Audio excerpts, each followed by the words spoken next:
Gillian, right here. First of all, congratulations on a record-setting performance. I don't know if you know, but I think now you are the sole record holder for most submission wins in UFC women's history. I didn't even think about that until now, so that's pretty awesome.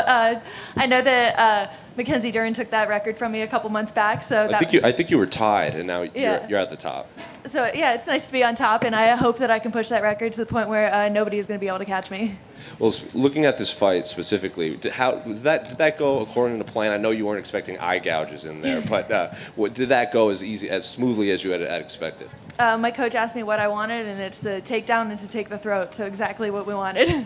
Now, while she's gouging your eyes in there, what's going through your head? Are you saying, are you speaking to the ref while this is happening? I'm definitely just hoping that the ref stops the fight at that point, wondering why he's not even I don't even think he gave her a warning, because there's two that were pretty clear that I felt decent, that was thumb straight in my eye.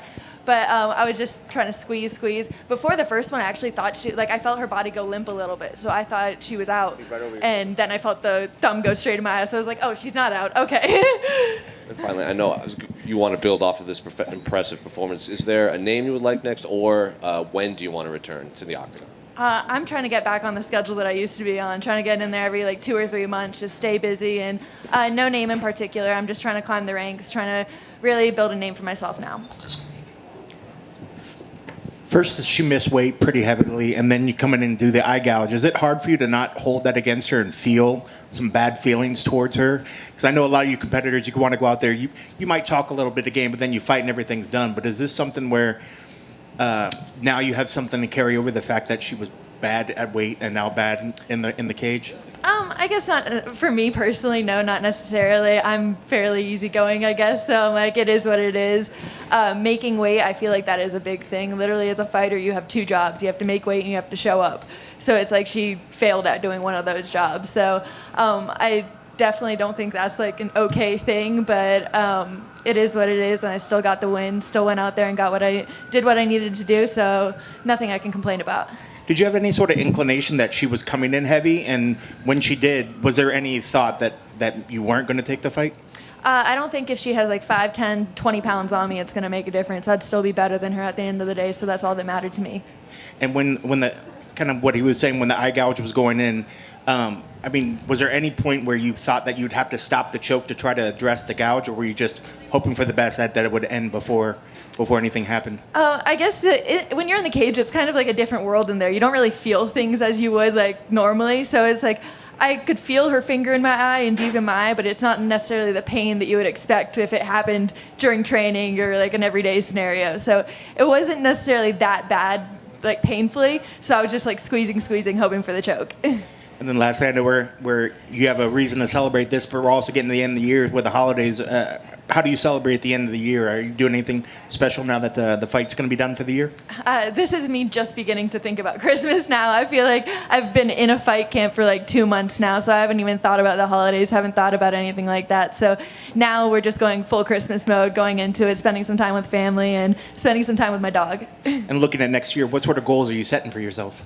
I feel like this is the beginning of my title run. This is the beginning of my win streak. So I want to get 4 fights next year, hopefully, all wins, and then maybe a year or 2 be looking at Valentina across the cage for me.